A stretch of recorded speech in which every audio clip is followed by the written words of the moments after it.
Sure thing. Sarah Winters, Valley Sports. Coach, I'd imagine today is a pretty exciting day for you, introducing Caris to this squad. Now that you can publicly talk about Caris, what is it about him as a person and him on the floor as a basketball player that makes you so excited to have him? Well, I think, the person part of it is, what is the most exciting. We did a lot of due diligence. We asked a lot of people. Obviously, we're fortunate that, we've had guys that played with him and they were able to speak on his character. But he's got a great reputation around the league. And, that's the most important thing. We have a great group here. Our chemistry is at an all-time high, and we didn't want to disrupt that. So him as a person was important to us, that we know we're getting the right guy. The basketball piece of it, he fits a need.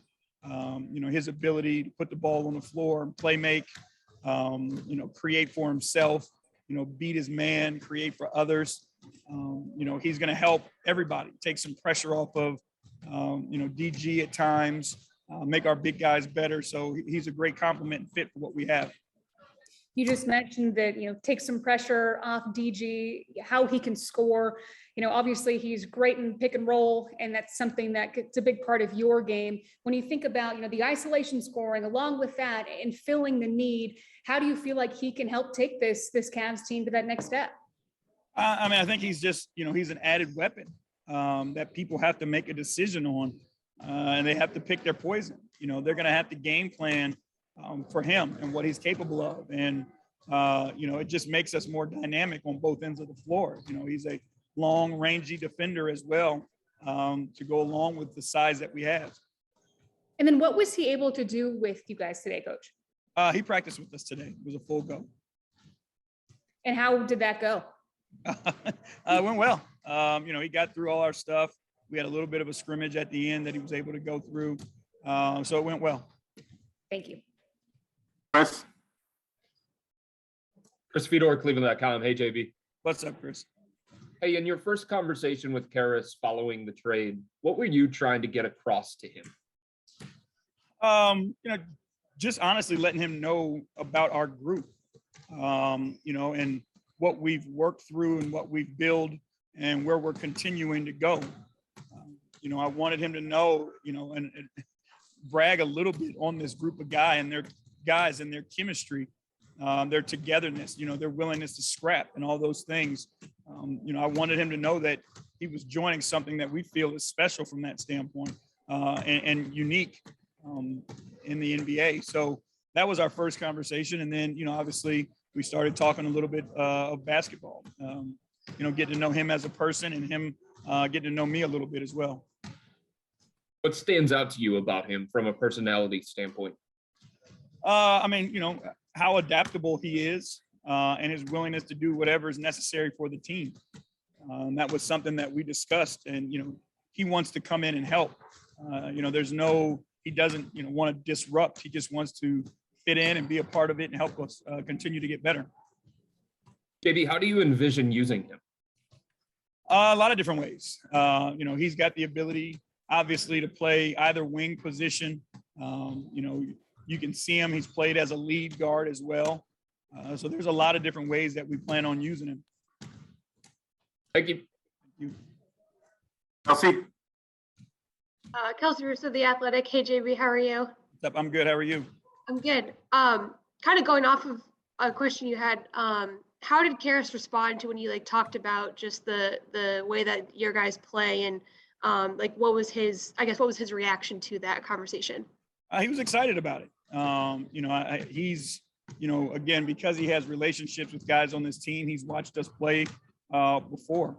And, he sees how they pull for one another, how they root one another on, how they share the game, how they compete and get after it. So he was excited to be a part of it. And obviously with the game on Sunday, what was that like just for you as, you're sort of prepping for a game, but this trade, is reported and it's sort of kind of all happening at the same time. What was that like with Caris, with Kobe, and just sort of how that all unfolded on your side? It was the first time it's ever happened, to be honest with you, that I've been a part of a trade where the guy was in the building. It NBA, right? Once you think you've seen it all, more comes at you. But, we knew we had a job to do. And our guys, once they heard the news, again, their relationship with them, like they knew him. So they were excited about what he could bring to this team. It was pretty easy and seamless so far. Was that first conversation with them like after the game? Was it yesterday? I guess like when did you guys get to touch base since there was that game? The first conversation he and I had was just on the phone after the game. And then, we had a follow-up conversation this morning in my office. Thank you so much. Thank you. Tom. Hey, JB, Tom Withers, AP. Ray Jean said the other night that Caris's name was the top one on the scouting report. And I'm just curious, what concerned you most about him as an opponent? Obviously he was coming off that 42-point night. Yeah. When you're watching that film, you got to be on high alert. It's the silkiness of his game and how he can manage to get by his guy. And it's like at an offbeat rhythm, so guys who are defending him don't know, when he's going to go, when he's going to stop, his ability to get all the way to the rim, make the pull-ups. He's a tough shot maker. It's really difficult to game plan for a guy like that. And obviously his connection with Jarrett certainly helps and ease the transition and what have you. Do you see him as a guy who's just starting to scratch the surface as well, JB? I mean, he's really emerged, it seems, much like Jarrett over the last couple of years as a young player that's really on the rise. Yeah, again, I think, he's at that age where he's about to reach his peak. And I think it's on us to give him the opportunity and put him in positions to be successful. Thank you. Sopan. Coach Sopan there with the New York Times. Darius has talked about building a legacy without LeBron, and I wonder after this deal, what you think a move like this says about where the franchise is right now. And secondly, what is your level of surprise, if any, about how far you've come since the beginning of the season? Like, did you envision the team being buyers at the deadline instead of sellers? I think, we've taken, some time and had to be really patient through some difficult times to get to where we are. When you're talking about, legacy and all those things, I think, those are discussions that you have after the season or, 2 years from now, when you can look back at a total body of work and see what you've truly done. I think it's too soon for us at this point. Again, our young guys and our team in general has improved, and it's because of those guys and the work that they've put in and the time that they've put in and how much they've been willing to do it together that, we are where we are now, but we're not done. We're not complete yet. This piece obviously is a huge piece of what we're trying to do. You have to be moving in the right direction to be willing to give up picks, to bring a guy in. So, again, our front office does a phenomenal job of communicating around the league. But again, it's a credit to all our guys' work that we are in this position. Marla. Marla right now, Akron Beacon Journal. Yeah, JB, when Caris was going through the thing with the cancer, and his kidney, I mean, were you sort of kind of admiring just how, his journey, it's been, he's been emerged through a rough ride here. Yeah, you've got no choice but to respect that. A guy who, has been through a lot, more than basketball. And, to see the type of person that he continues to be, not someone who gives in, but figures out a way to keep fighting, keep scrapping, and get himself, to this level. And just with Jarrett, I've seen a couple of clips already of him alley-oop to Jarrett. You think that's something that'll come pretty quick? Yeah, I think, we had a couple of them today in practice, so I think it'll be here quickly. Thank you. Kenny. JB, Kenny Rhoda, WHBC Radio. With him coming in, do you see him as your immediate starter at the two-guard position, or is this a wait and see and work him in as you go? We're going to evaluate our lineups like we always do. And what we're trying to do is put together, the best 5-man pairing or groups that we can. So we'll give it some time to figure out exactly how we want to go through it, but we'll mix and match some of these lineups to see what the best fit is, because we've got to put together 48 minutes of quality basketball, and we've got to put the best groups out there that we can. I was doing a podcast last night with Mark Price, and he was talking about when they acquired Larry Nance and how it did take some time, but there was a point where it just really clicked. Do you have an idea of how many games you think it'll take for him to really fit in both offensively and defensively, since he brings, at both ends of the floor, something strong? I mean, it's different for different guys. Obviously, positions matter. I think, because of his ability to play with the ball in his hands, things can come more quickly. But again, we won't rush it. One of our strengths is the chemistry that we have, and we want to continue to build on that. So we don't want to do things that could disrupt it. But again, his natural skill set fits exactly what we do and what we need. And real quick, Mark talked about having Ron Harper, and when they got rid of him, how big of a hole that was. How much do you think this will help DG, where he doesn't have to be the 911 guy and get that bucket when the shot clock's winding down? You've got another option. I think it's going to help everybody, to be honest with you, because there doesn't have to be, there's a focus on all over the floor.